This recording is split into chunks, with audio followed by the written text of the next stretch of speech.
Karsaz Ki Dulhan, also known as Karsaz Ki Churail, is one of Karachi's most famous ghost stories, a legend whispered for decades, a tale that haunts the lonely streets of Karsaz Road at night.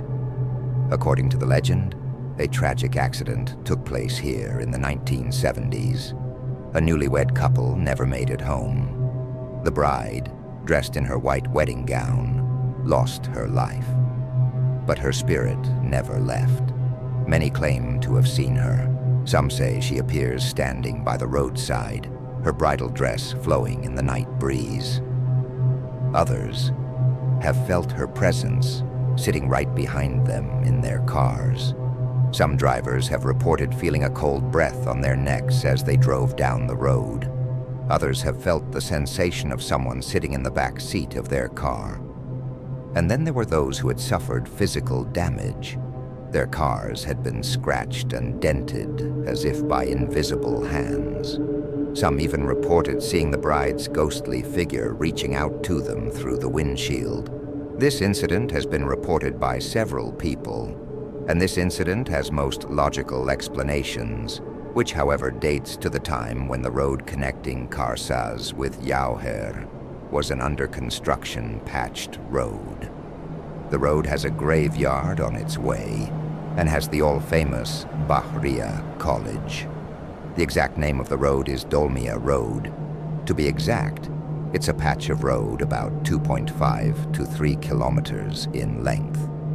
A lot of people describe this road as haunted. Before the mega construction of this road back in the year 2000, people used to avoid this patch of road because of the famous bride ghost. So most of the time, this road used to be deserted at night.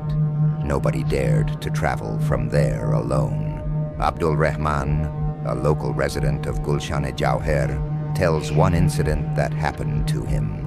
It's not just ordinary, it's extraordinary, the kind of phenomenon that lurks in our minds when we hear the words ghosts, demons, witches, spirits. Now what he tells is a remarkable tale that gives shivers and raises hairs.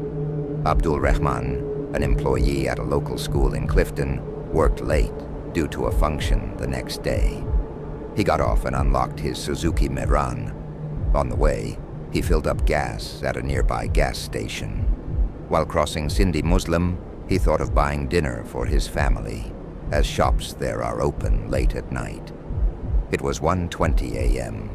After purchasing the food, he rushed toward Karsaz Road, as it was already late. He didn't want to take a long turn from Gulshan-e-Iqbal, so he took Dolmia Road, the pitch-black Dolmia Road. His car's headlights were the only source of light, throwing beams onto the road ahead. The road was rough, making it difficult for the tires to gain much speed. As he reached the graveyard, his left tire flattened, and his car swerved to the left, making a noise like a motor struggling. Abdul Rahman parked the car on the left and started taking out the spare wheel from the back. To his surprise, the graveyard was to his right, and he could easily see the graves from where he was standing. A man not easily scared, he remained calm and, with much hardship, changed the tire. By the time he was done, it was 2:34 a.m. While thinking about what his children would be doing if they were awake, he saw something flash by in blue light. Shivers ran down his spine, and his hair stood on end. He tried to dismiss it from his mind, but then about 400 meters ahead, he saw a very beautiful girl dressed in a red bridal outfit, wearing fresh flower jewelry, waving one hand as if in misery. Abdul Rahman, thinking she might need a lift, stopped. But as soon as he did, the bride began speaking in a language he could not understand, not a single word. When Abdul Rahman looked at her face closely, terror gripped him. Her beautiful face transformed into something hideous, covered in maggots, like a week-old rotting corpse. The stench was unbearable. Frozen in fear, he stood there for a moment. Before instinct kicked in, he slammed his foot on the accelerator. However, to his horror, as he looked in the rearview mirror, he saw the bride running as fast as his car, screaming in an unknown language. Panic gripped him, and in his desperate attempt to escape, he lost control of the vehicle. The car smashed into the side pavement, and he blacked out. By morning, passers-by found him unconscious and rushed him to the hospital. His car was badly damaged, and he was injured. What haunted him most, though, was not the physical wounds, but the horrifying encounter with Karsaz ki Dulhan, a memory that would never fade.